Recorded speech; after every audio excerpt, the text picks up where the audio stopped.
Focus in Brazil, where our correspondent Brian Mayer brings us a story about the life of one of the most famous architects in the country, Oscar Niemeyer.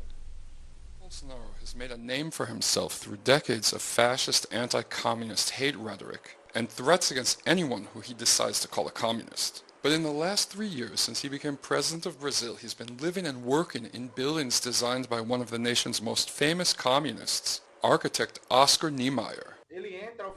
He officially joined the Brazilian Communist Party in 1945, and from that moment forward, Niemeyer never abandoned communism until the day he died.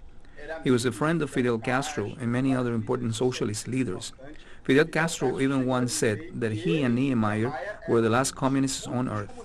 When Niemeyer was chosen to design all of the government buildings and residences in the new Brazilian capital city of Brasilia in 1956, he envisioned a city in a utopian future in which there would be no class differences and attempted to design buildings that would weaken the class system.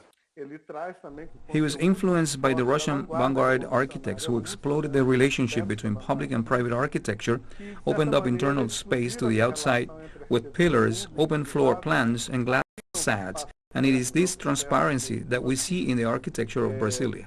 Every morning, Brazil's anti-communist president wakes up in a bedroom designed by a communist, has breakfast in a communist-designed kitchen, and heads off to work all day in the communist-designed Planalto Palace. Has he ever stopped to think about this?